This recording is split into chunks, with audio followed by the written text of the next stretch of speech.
అయితే ఇప్పుడు ఏదైతే సార్ హలో చెప్పండి సార్ వింటున్నాం చెప్పండి. ఇప్పుడు ఏదైతే కేవలం కమిషన్ల కొరకే మేడిగడ్డ దగ్గర సోర్స్ ను మార్చారు అని చాలా సార్లు ముఖ్యమంత్రి గారు గాని ఉత్తమ్ కుమార్ రెడ్డి గారు గాని నిండు సభల అసెంబ్లీలో కూడా చాలా సార్లు చెప్పారు. ఇప్పుడు కమిషన్లు ప్రాజెక్టులు మాట్లాడితే ఏ రాజకీయ నాయకుడు ఏ రాజకీయ పార్టీ అది కాదు, నేను ఒకటి ప్రజలకు చెప్పదలుచుకున్నా. అయితే కమిషన్లు ప్రాజెక్టులు దీనిలో 6% అఫీషియల్ గా ఏ కాంట్రాక్ట్ ఏజెన్సీ అయినా రాజకీయ పార్టీలకు డొనేషన్ ఇవ్వాలి. నేను అందరు ప్రజలకు చెప్తున్నా. కరప్షన్ కమిషను ఈ ఇరిగేషన్ ప్రాజెక్ట్ లో ఒక అంతర్భాగం. ఎస్ మీరు చెప్పండి. నెక్స్ట్ ఇక్కడ చూస్తున్న ప్రజలందరూ కూడా చెప్పాలి. ఈ ప్రాజెక్ట్ లో 6% ఇప్పుడు ఎంత శాతం ఉన్నదో తెలియదు కానీ 6% ప్రాజెక్ట్ ఖర్చులో ఏ కాంట్రాక్ట్ ఏజెన్సీ అయినా ఆ అధికారంలో ఉన్న పార్టీకి ఇవ్వాలి. అది కాంగ్రెస్ బీజేపీ బీఆర్ఎస్ ఎవరు శుద్ధపూస కాదు, అందరు పైసలు తీసుకునేటోళ్ళు. ఎస్ చెప్పండి చెప్పండి సార్. అయితే ఇప్పుడు ఒకవేళ అది కమిషన్ల కొరకే కనుక కట్టిన ప్రాజెక్ట్ అయితే దానికి కారణం కూడా కాంగ్రెస్ అవుతుంది సార్. ఎందుకంటే ప్రాణహిత చేవెళ్ల ప్రాజెక్టు దాదాపుగా 2006 సంవత్సరము 7 సంవత్సరంలో మొదలు పెట్టారు సార్. 2006 సంవత్సరం నుండి 2014 వరకు కాంగ్రెస్ ప్రభుత్వమే ఉంది. కనీసం ఒక హెడ్ వర్క్స్ చిన్న బేస్మెంట్ కట్టినా కూడా దాని తర్వాత కొనసాగింపు చేయడానికి ఆస్కారం ఉండేది. కానీ 2006 నుండి 2014 వరకు కనీసం హెడ్ వర్క్స్ దగ్గర మా దగ్గర, అది మా ఊరు దగ్గరే ఉంటుంది, కనీసం ఒక తట్టెడు మట్టి కూడా తీయలేదు సార్. ఇప్పుడు 1,00,000 కోట్లు మునిగిపోతున్నాయని చెప్తానంటే దానికి కారణం కూడా కాంగ్రెస్ అనుకోవాల్సిందే. అలాగే పులిచింతల ప్రాజెక్టు 2009లో మొదలుపెట్టిన పులిచింతల ప్రాజెక్టు 2013కే క్లియర్ అయిపోయిందని, కంప్లీట్ అయిపోయింది వాళ్ళు చెప్పారు సార్. వాళ్ళకు అవసరాలకు ఉన్న ప్రాజెక్టులు గ్రౌండ్ లో రియాలిటీకి వచ్చినాయి. తెలంగాణకు అవసరానికి వచ్చే ప్రాజెక్టులు అన్ని ఏమో ఓన్లీ పేపర్ వర్క్స్ మాత్రమే చూపించారు సార్. దీంట్లో కూడా ఆ కాంగ్రెసే అనుకోవాల్సింది కదా సార్. అయితే ఇది ఏదో నిందించడం అనేది కాదు, ప్రజల అవసరాల కొరకు వాళ్ళని రిపేర్ చేసుకుంటూ పోవాలి.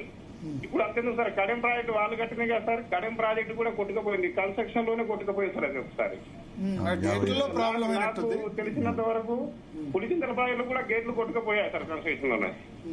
వాళ్ళు రిపేర్ తుంగభద్ర గేట్లు కూడా రిపేర్ చేస్తున్నారు కదా, మనమే వెళ్ళి అక్కడ వెళ్ళి వచ్చాం చూసి. కాబట్టి ప్రాబ్లం ఏంటంటే మీరు చెప్పిన ప్రాజెక్టులకు చాలా సంవత్సరాల తర్వాత జరిగింది, ఇది 2-3 సంవత్సరాల్లోనే జరిగింది. ఇప్పుడు మేడిగడ్డ అన్నది 3 సంవత్సరాలకే ప్రాజెక్ట్ ప్రారంభించిన 3 సంవత్సరాలు 4 సంవత్సరాలకు జరగడంతోనే ఇష్యూ. 20 సంవత్సరాల తర్వాత జరిగితే ఇష్యూ కాకపోతుండే, కట్టిన 3-4 సంవత్సరాలకే ఇష్యూ రావడంతోనే ఇంత పెద్ద అయింది. డెఫినెట్ గా ఇప్పుడు అధికారంలో ఉన్న ప్రభుత్వం ఇప్పుడు అంత డిఫేమ్ అయిందంటే మొన్న ఎలక్షన్ లో ఓటమికి కారణం ఇది కూడా. కరెక్ట్ గా ఎలక్షన్ ముందు కూలడం ఇది కూడా ఒక కాళేశ్వరం అంటే కూలేశ్వరం అని ఇప్పటికీ అనే విధంగా అయింది.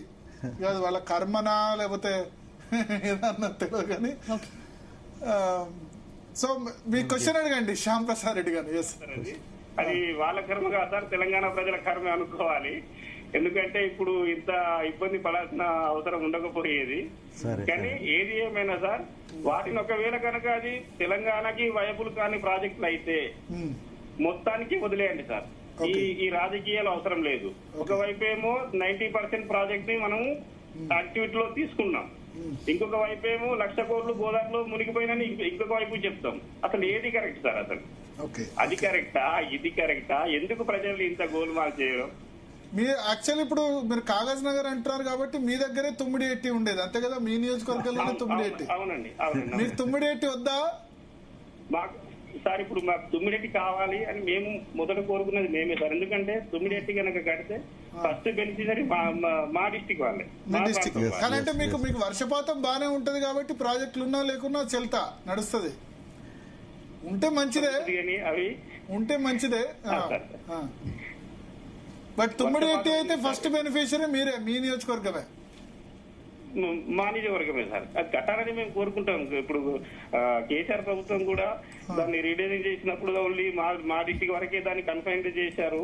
కానీ అది గ్రౌండ్ రియాలిటీకి రాలేదు. మరి దాన్ని ఎందుకు అలా లేట్ చేశారో తెలియదు. అది కనుక అత్త వస్తే మేమే బెనిఫిషరీ